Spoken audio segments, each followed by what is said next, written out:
बिस्मिल्लाहिर्रहमानिर्रहीम। अस्सलामुअलैकुम नाजरीन, आज मैं आपके लिए एक सच्ची और खौफनाक कहानी लेकर आई हूँ। लेकिन इससे पहले कि मैं कहानी शुरू करूँ, जो लोग हमारे चैनल पर नए हैं उनसे गुजारिश है कि वो हमारे चैनल कहानी महल को सब्सक्राइब कर लें, ताकि आपको हमारी इस तरह की दिलचस्प कहानियां बर वक्त मिलती रहें। उसकी आंखों में अजीब सी चमक थी और वो जिस रंग का कपड़ा दिखाता उसकी आंखें भी उसी रंग की होने लगती थी। मुझे हैरत होने लगी, मैंने ऐसी आंखें पहले कभी नहीं देखी थी।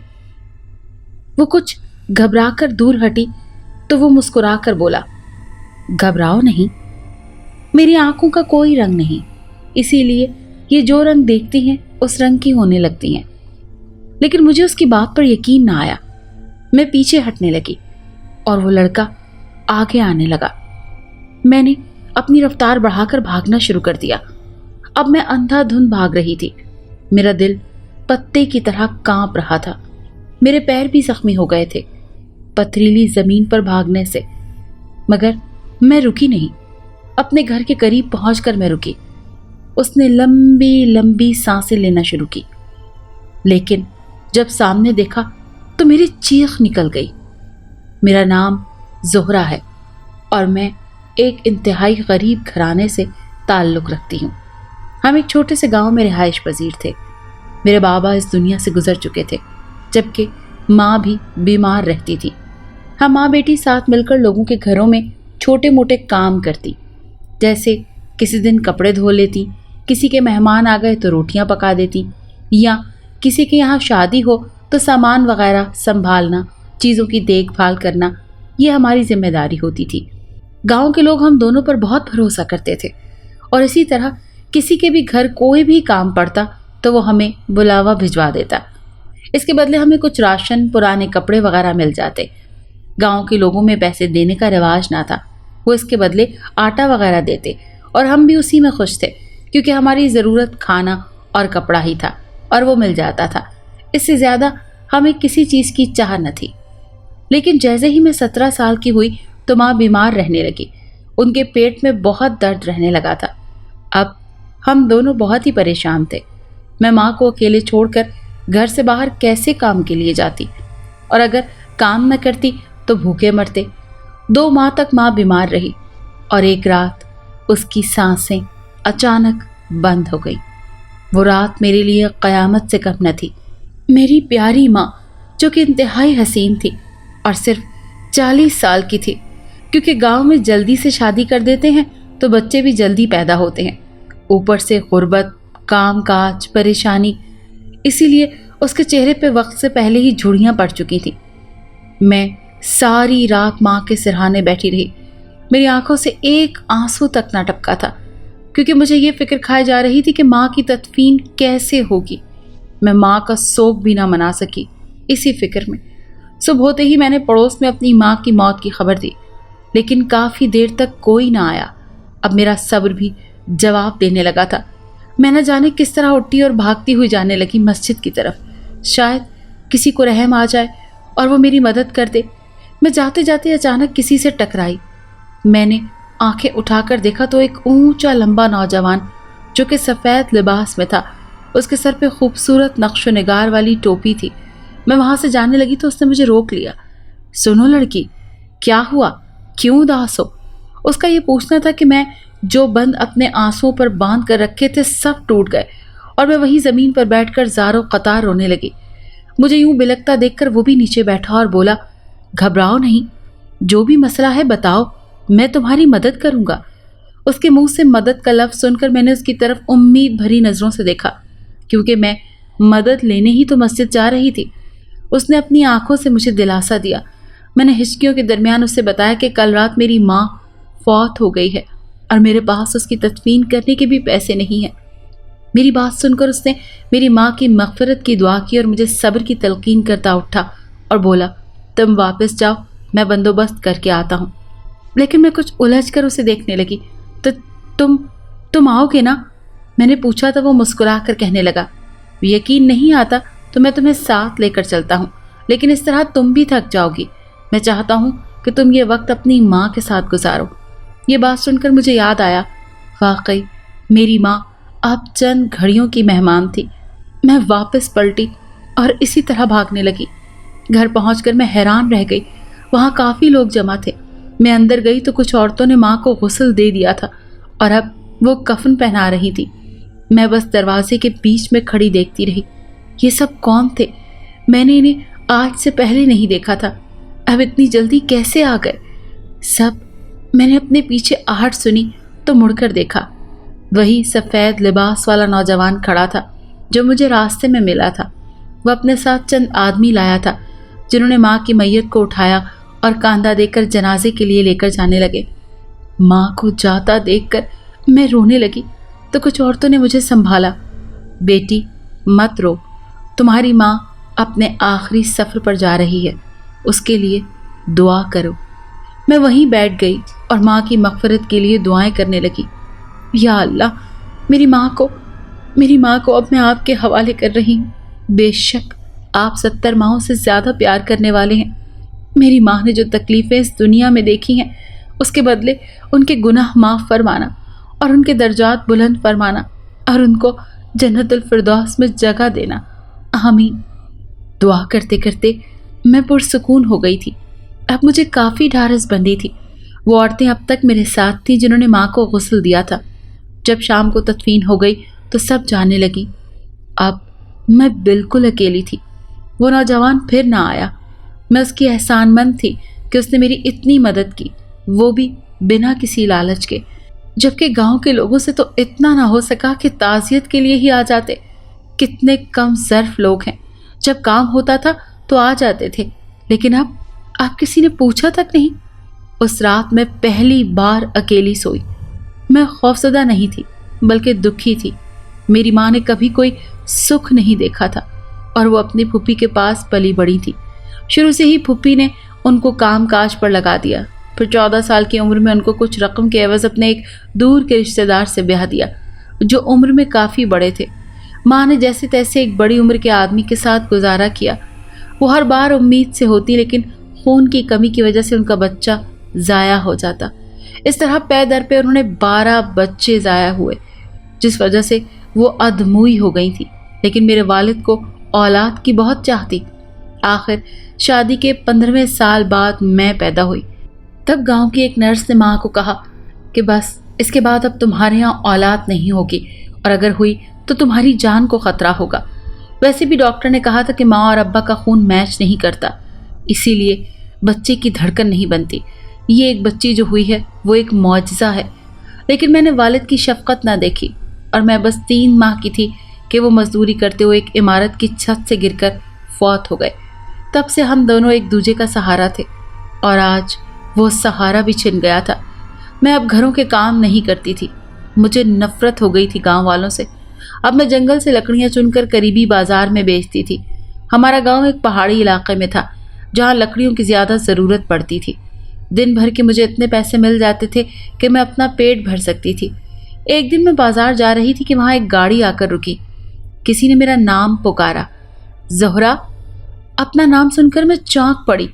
مڑ کر دیکھا تو ایک انتہائی امیر کبیر دکھنے والی عورت میری ہی طرف دیکھ رہی تھی۔ میں اس کی طرف بڑھی تو اس نے اپنا دھوپ کا چشمہ اتار کر مجھے گاڑی میں بیٹھنے کو کہا۔ میں حیرت سے اس کی طرف دیکھے جا رہی تھی۔ آپ ہیں کون بیگم صاحبہ؟ میں نے اپنے ابرو اچکا کر پوچھا۔ وہ مسکرا کر بولی، میرا نام بینا ہے اور میں کراچی سے آئی ہوں یہاں گھومنے۔ مجھے ایک کام والی کی تلاش تھی تو کسی نے بتایا تمہارے بارے میں۔ وہ میری طرف دیکھ رہی تھی۔ اس نے بتایا وہ یہاں ایک قریبی ڈاک بنگلے میں مقیم ہیں اور لمبا عرصہ یہاں رہنا چاہتی ہیں کیونکہ اس کے معالج نے اسے پہاڑی علاقے میں رہنے کا کہا ہے۔ پہلے تو میں گھبرا گئی کہ نہ جانے کون عورت ہے، لیکن جب انہوں نے زلیخا خالہ کا حوالہ دیا تو میں مطمئن ہو گئی۔ زلیخا خالہ بھی ہماری طرح غریب عورت تھی جو گاؤں سے شہر چلی گئی تھی کام کے سلسلے میں، اور انہوں نے بیگم رانی کو میرے متعلق بتایا تھا کیونکہ بیگم صاحبہ کو کسی لڑکی کی ضرورت تھی جو کم عمر ہو اور کام کاج میں ماہر ہو۔ مجھے بھی کام کی اشد ضرورت تھی، میں نے حامی بھر لی، لیکن یہی میری سب سے بڑی بھول تھی۔ بیگم رانی کو ایک عجیب سی بیماری تھی۔ پہلے تو انہوں نے مجھے نہیں بتایا، بس یہی کہا کہ انہیں ڈپریشن ہے इसीलिए वो यहाँ आई हैं। उन्होंने जो घर किराए पर लिया था वो 3 कमरों का था। उसकी छत में भी लकड़ी का कमरा था जिसमें एक बहुत ही खूबसूरत बैल्कनी थी जहाँ से बहुत ही हसीन नज़ारे दिखते थे। मैं बचपन से इन सयाहों को देखती आई हूँ जो घूमने आया करते थे गर्मियों के मौसम में या कभी बर्फबारी देखने। जो लोग किराए पर घर लेते थे वो मकामी लोगों को कामकाज के लिए रख लेते थे और जाते वक्त रकम के साथ और भी बहुत सा सामान देकर जाते थे। मैं दिन रात काम करती थी, खाना भी पकाती, लेकिन बेगम साहिबा ने शर्त रखी थी कि तुम रात को भी यहाँ रहोगी। मैं शशुपंज में मुब्तला हो चुकी थी। आखिरकार मुझे उनकी शर्त माननी पड़ी। बेगम साहिबा का रवैया कुछ अजीब सा था। कभी वो अच्छे से बात करती, कभी मुझे जवाब तक न देती। एक दिन उन्होंने मुझे कुछ पैसे दिए और कहा, ज़ोहरा, बाजार से कपड़े लेकर आओ अपने लिए। तुम्हारे इन कपड़ों को देखकर मेरी तबीयत खराब होने लगती है। उन्होंने मुंह पर हाथ रखकर मेरे कपड़ों की तरफ इशारा किया जिनका रंग कब का उड़ चुका था। मैंने शर्म से गर्दन झुकाई और पैसे थाम लिए। और हाँ, शौक रंग के कपड़े लेना जो कि रेशम के हों। उन्होंने जाते वक्त मुझे पुकार कर कहा। मैं जल्दी से निकली। सयाहों के लिए जो घर बनाए गए थे इनसे कुछ ही दूर एक बहुत बड़ा बाजार था जहाँ से पूरे मुल्क के लोग कारोबार करने आते थे और मकामी लोग भी अपने फनपारे वहाँ बेचते। मैं जल्दी से खुशी खुशी वहाँ जाने लगी। पहले तो कभी वहाँ से कुछ खरीदने का इत्तेफाक हुआ ही नहीं था। बाजार पहुँचकर मेरी खुशी दीदनी थी। मैं रंग बिरंगे मलबूसात की दुकान में चली गई। मैं हर कपड़े को देखकर छूती। मुझे तो हर रंग ही अच्छा लग रहा था। इतने में किसी ने पूछा, क्या चाहिए आपको? मैंने हंसते हुए मुड़कर देखा तो मेरी हंसी का गला वहीं घुट गया, क्योंकि वो वही नेक इंसान था जिसने मेरी माँ की तदफीन कराई थी। मैंने जल्दी से पूछा, आप यहाँ? वो मुस्कुरा कर अपनी कुर्सी की तरफ बढ़ा। हाँ, मेरा यहाँ कपड़े का कारोबार है ज़ोहरा। मैं उनको देखकर बहुत खुश थी और मुझे याद ही नहीं था कि मैंने उसे कब अपना नाम बताया था। आज भी वो सफ़ेद लिबास में मलबूस था। उसने एक कुर्सी मेरी तरफ बढ़ाई। बैठो। मैं बैठ गई और खुशी से कहने लगी कि मुझे कपड़े दिखा दें, वो भी रेशम के। तब उसने पलक झपकते में कपड़ों का ढेर लगा दिया। वो ऐसा रेशम था कि आज से पहले मैंने कभी नहीं देखा था। मैं एक एक कपड़े को देखती रही। मैंने सोचा ये तो बहुत महंगे होंगे और मेरे पास तो पैसे कम हैं, लेकिन वो बोला कि ये सबसे सस्ता कपड़ा है। मैं हैरत में थी कि इतना अच्छा कपड़ा और इतना सस्ता। वो मुझे एक से एक हसीन रंग दिखा रहा था कि अचानक मेरी नज़र उसकी आंखों पर पड़ी। उसकी आंखें रंग बदल रही थी। वो हरा रंग दिखाता तो उसकी आंखों का रंग हरा हो जाता, वो नीला रंग दिखाता तो नीली पड़ जाती। मेरे चेहरे का रंग उड़ गया था उसकी आंखों का रंग देखकर। मैंने बमुश्किल थूक निगला। वो मुझे अपनी तरफ देखता पाकर कपड़े रखकर बोला, क्या हुआ ज़ोहरा? मैंने उसकी आंखों की तरफ इशारा किया तो वो हंसने लगा। डरो मत, मेरी आंखों का रंग ऐसा ही है। जो रंग देखते हैं उसी रंग की हो जाती हैं। असल में ये बिल्कुल शफाफ हैं। जिस तरह पानी का कोई रंग नहीं होता, इनका भी कोई रंग नहीं। इसीलिए मैं हर वक्त सफ़ेद रंग पहनता हूँ। लेकिन मेरा दिल तो धड़कना भूल गया था। मैं जल्दी से वहाँ से भागी। पथरीली ज़मीन थी, मेरे पैरों में चप्पल भी नहीं थी, मगर मैंने मुड़कर देखना भी नहीं चाहा। मुझे पहले काफ़ी खौफ हो रहा था, लेकिन जैसे ही मैं घर के सामने रुकी और हाँफते हुए सामने देखा तो खौफ के मारे मेरी चीख निकल गई। वो वहाँ दुकानदार खड़ा था। वो मुस्कुरा रहा था और उसके हाथ में एक थैला था जिसमें कपड़े थे। ज़ोहरा, तुम अपना सामान भूल गई। मैं बस पत्थर बनी उसे देख रही थी। वो जाने से पहले बोला, मेरा नाम यूसुफ है। और वो अपनी मोटरसाइकिल पर सवार होकर जाने लगा। अब मेरा खौफ जाता रहा, क्योंकि वो शायद अपनी मोटरसाइकिल पर आया था, तभी मुझसे पहले पहुंचा था। मगर मैं ये भूल गई कि उसे कैसे पता कि मैं यहाँ किराए वाले घर में काम करती हूँ। यूसुफ ने जो थैला दिया था उसमें 5 सूट थे, एक हरा, नीला, गुलाबी, जर्द और सफ़ेद। वो मैंने बेगम साहिबा को दिखाए तो वो सख्त हैरत में पड़ गई कि इतना उम्दा कपड़ा कहाँ से लिया, वो भी इतने कम पैसों में। मैंने उनको खुश होकर बताया कि ये सबसे सस्ता कपड़ा था।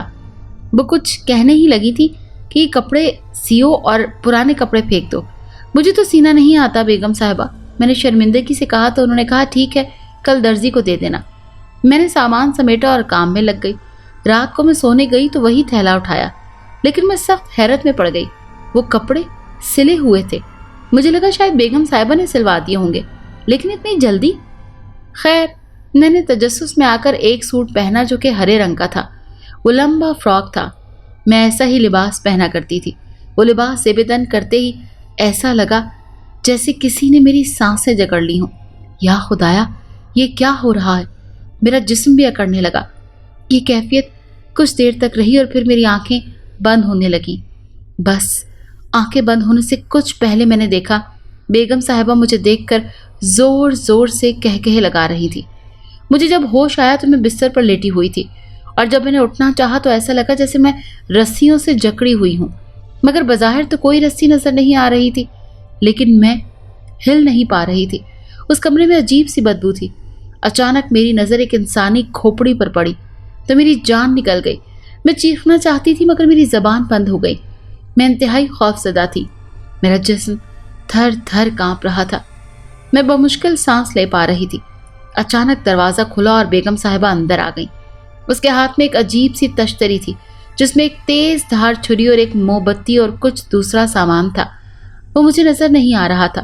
اسے دیکھ کر میں خود کو حرکت میں لانے کی کوشش کرنے لگی مگر نہ جانے کیسے میں کچھ بھی نہیں کر پا رہی تھی۔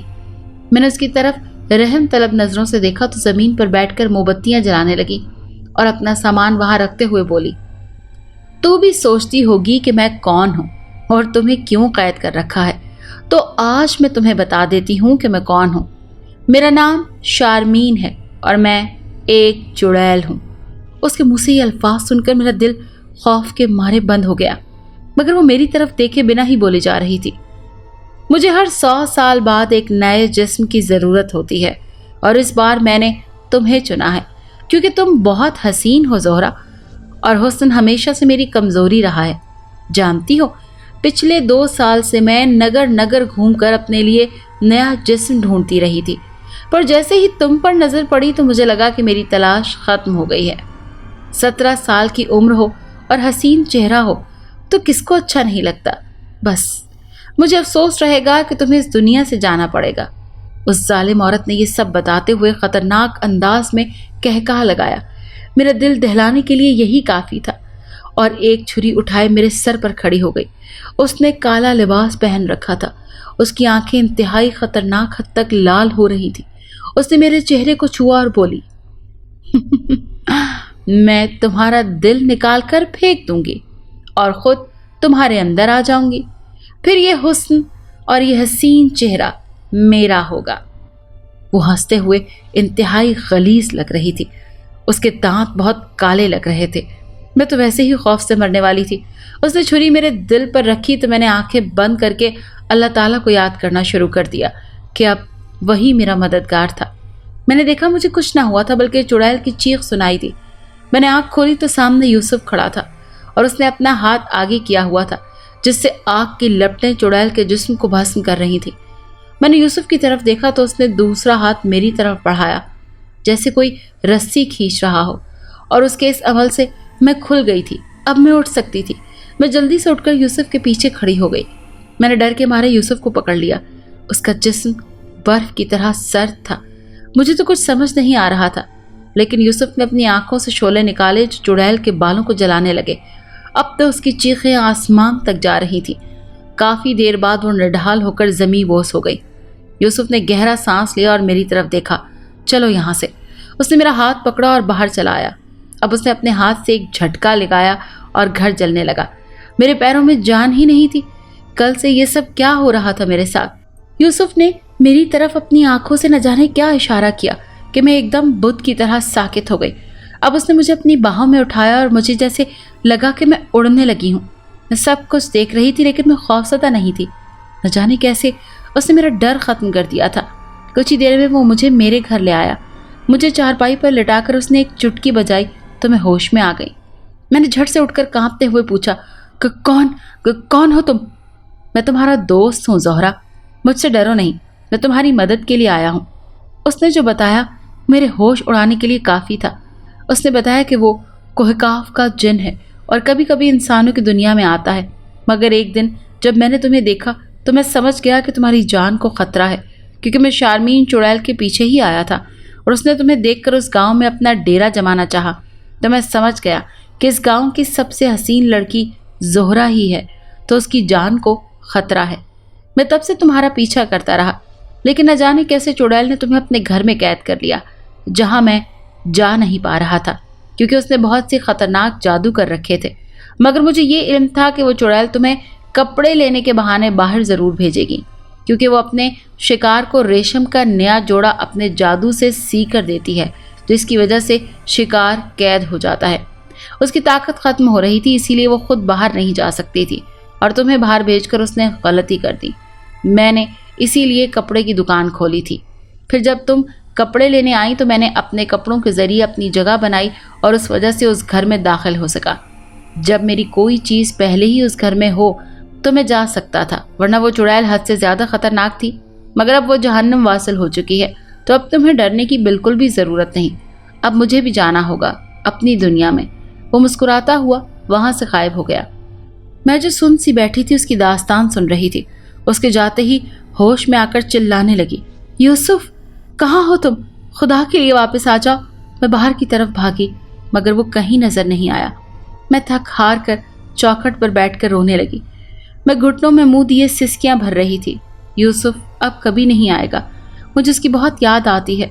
जाने क्यों मुझे उससे खौफ महसूस नहीं हुआ था। वो मेरा हमदर्द था। काश वो कुछ वक्त और मेरे साथ रहता, मैं उसका एहसान तो चुकाती। उसे गए हुए आज 1 माह हो गया और अब उसकी कोई खैर खबर नहीं आई। मगर वो जाते जाते मुझे एक तोहफा देकर गया। वो एक थैला था जिसमें इंतहाई कीमती जेवरात थे, जिनके बदले मैंने अपना अच्छा सा घर बना लिया था और कपड़े की एक दुकान भी खोल ली थी, जहाँ सिर्फ खवातीन आती थी और मेरा बहुत अच्छा गुजारा हो रहा था। और अब मैं बहुत जल्द शादी करने वाली थी। मेरी मंगनी हो चुकी थी। उसका नाम भी यूसुफ ही है। जब उसने रिश्ता भिजवाया तो मैंने सिर्फ नाम सुनकर ही हामी भर ली थी। वो बहुत अच्छा इंसान है।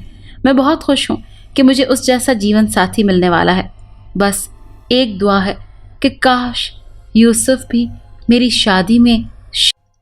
अगर आपको ये कहानी अच्छी लगी है तो इसे लाइक कीजिए और हमारे चैनल कहानी महल को सब्सक्राइब कीजिए। और हाँ, अगर आपके किसी दोस्त, रिश्तेदार या बहन के साथ खुदा न खास्ता इस तरह का कोई भी वाकया पेश आया है तो हमें कमेंट सेक्शन में उसके बारे में जरूर बताइए।